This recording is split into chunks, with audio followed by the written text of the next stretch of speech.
আশা করি সকলে ভালো আছেন। আমি আজকে একটা বিশেষ বাহিনীর কথা বলবো, যে বাহিনীটির নাম আমি দিয়েছি টক্কা বাহিনী। বাংলাদেশে বহু ধরনের বাহিনী রয়েছে, দেশের উপকারের জন্য অতন্দ্র প্রহরী বাহিনী থেকে আরম্ভ করে নানা ধরনের বাহিনীতে ভরপুর আমাদের এই ছোট্ট বাংলাদেশ। কিন্তু একটি বিশেষ বাহিনী রয়েছে যারা এই দেশের জন্য প্রচণ্ডতম ক্ষতিকর। এই বাহিনীটির নাম হলো টক্কা বাহিনী। আর এই টক্কা বাহিনীর কাজ হলো আমাদের দেশের যে প্রত্নতত্ত্বগুলো রয়েছে, যেমন পিলার, পয়সা, এই নানান ধরনের প্রত্নতত্ত্ব, বিভিন্ন ধরনের মূর্তি, এগুলো তারা সারা দিন রাত খুঁজে বেড়ায় এবং এগুলো বিক্রি করে তারা অনেক টাকা ইনকামের স্বপ্নে বিভোর থাকে সব সময়। এই বাহিনী এই সমস্ত জিনিস বিক্রি করে কোনো টাকা ইনকাম করতে পেরেছে এরকম কোনো নজির কিন্তু এখনও নেই।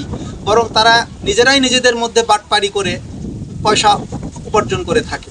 তারা একজন আরেকজনকে ঠকায়, বিভিন্ন ধরনের কথা বলে, প্রলোভন দেখিয়ে, বিভিন্ন স্থানীয় বিভিন্ন ধরনের অর্থশালী লোকদেরকে টার্গেট করে কিংবা অবসরপ্রাপ্ত সরকারি কর্মকর্তাদের টার্গেট করে তারা অনেক পয়সার স্বপ্ন দেখিয়ে তাদের শেষ সম্পদগুলো তারা বলা চলে এক ধরনের ছিনিয়েই নেয়। এই টক্কা বাহিনী এদেশের জন্য মারাত্মক ক্ষতিকর, কারণ তারা দেশের বিভিন্ন স্থানে যে পিলারগুলো পোতা রয়েছিল, ব্রিটিশরা রেখে গিয়েছিল, সেই সমস্ত পিলারগুলো উঠিয়ে এরা একবারে শেষ করে দিয়েছে। আর ধাতব পদার্থ সম্বলিত সমস্ত পিলার বিভিন্ন জায়গায় থাকার কারণে কিন্তু আগে যখন বজ্রপাত হতো, এই বজ্র নিরোধক পিলারগুলো সেই বজ্রপাতকে শোষণ করে নিত, যে কারণে কিন্তু বজ্রপাত হলেও মানুষ মরার কথা খুব কম শোনা যেত। কিন্তু ইদানিংকালে ভয়াবহ রকমের বজ্রপাতের চারদিকে ভরপুর, একটু ঝড় বৃষ্টি হলেই কিন্তু প্রচণ্ড আকারে এবং ভয়ঙ্কর শব্দে কিন্তু আপনি দেখতে পাবেন যে এই বজ্রপাত হচ্ছে। এবং এই বজ্রপাতে প্রায়শই আমরা মানুষ মরার কথা শুনতে পাই গণমাধ্যমের কল্যাণে। এই ঈদ পরবর্তী কয়েকদিন, মানে ঈদের দিন, ঈদের পরের দিন এবং আগের দিন কিন্তু ঢাকা সহ দেশের বিভিন্ন স্থানে বজ্রপাতে অনেক মানুষ মারা গিয়েছে এবং আমরা কিন্তু গণমাধ্যমের কল্যাণে তা জানতে পেরেছি। এই যে ঘন ঘন বজ্রপাত, এই ঘন ঘন বজ্রপাত কিন্তু আগেও হতো, কিন্তু ইদানিংকালে বজ্রপাতের পরিমাণ যে কোনো সময়ের চাইতে কিন্তু এখন বেশি এবং এর ভয়াবহতা কিন্তু ভয়ঙ্কর। আর এই বজ্রপাত নিরোধক এই যে পিলারগুলো দেশের বিভিন্ন স্থানে ছিল, টক্কা বাহিনীগুলো এগুলো চুরি করে বিভিন্নভাবে নষ্ট করে ফেলেছে এবং দেশের এবং মানুষের জন্য ক্ষতি বয়ে এনেছে। এই জন্য এদের নাম দিয়েছি আমি ক্ষতিকর বাহিনী। এই বাহিনীর কোনো উপকারের কোনো ইতিহাস নেই, বরং ক্ষতির ইতিহাসটা কিন্তু অনেক বিশাল লম্বা। আর এই বজ্রপাতের হাত হতে রক্ষার জন্য যে পিলারগুলো যেহেতু এখন নেই, তাহলে ঈদের ছুটিতে আমরা দলবদ্ধভাবে আমরা বিভিন্ন গ্রুপ কেন্দ্রিক কিন্তু নানা ধরনের, যেহেতু ঈদুল আজহার ছুটি 3 দিন এবং অনেকের বেসরকারি অনেক প্রতিষ্ঠানের ছুটি কিন্তু 1 সপ্তাহ, আমরা শুনেছি যে 1 সপ্তাহব্যাপী ছুটি কিন্তু অনেকে দিয়েছে।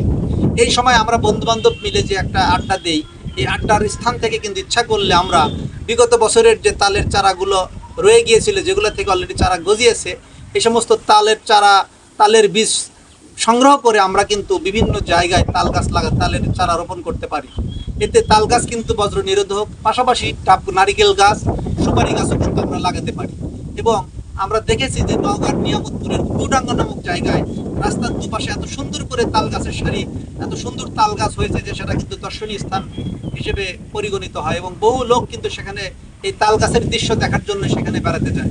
একইভাবে আমরা আরেকটা জায়গা চিনি, যে জায়গাটা হলো সিরাজগঞ্জ জেলার তারাস থানা এলাকার রাস্তার দুই পাশে সারি সারি তাল গাছ এবং এত সুন্দর দৃশ্য যে বহু দূর থেকে কিন্তু সেখানে লোকজন আসে এই দৃশ্য উপভোগ করার জন্য।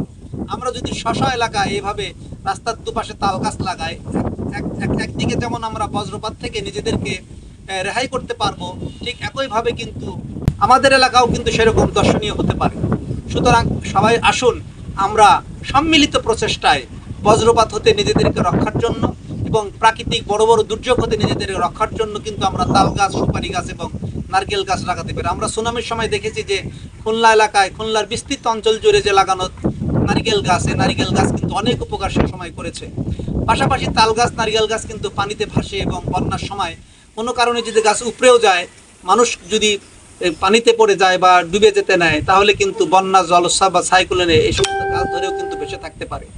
সুতরাং সবাই মিলে আসুন আমরা নারিকেল গাছ, তাল গাছ রাস্তার দুপাশে সরকারি জায়গায় বা আমাদের ব্যক্তিগত জায়গায় রোপণ করে আমরা আসুন প্রাকৃতিক দুর্যোগ হতে নিজেদেরকে রক্ষার জন্য এবং প্রাকৃতিক সৌন্দর্য বৃদ্ধির জন্য দর্শনীয় স্থান গড়ে তোলার লক্ষ্যে আমরা তাল গাছ লাগিয়ে আসুন আমরা তাল সমৃদ্ধ এবং নারিকেল গাছ সমৃদ্ধ বাংলাদেশ গড়ে তুলি।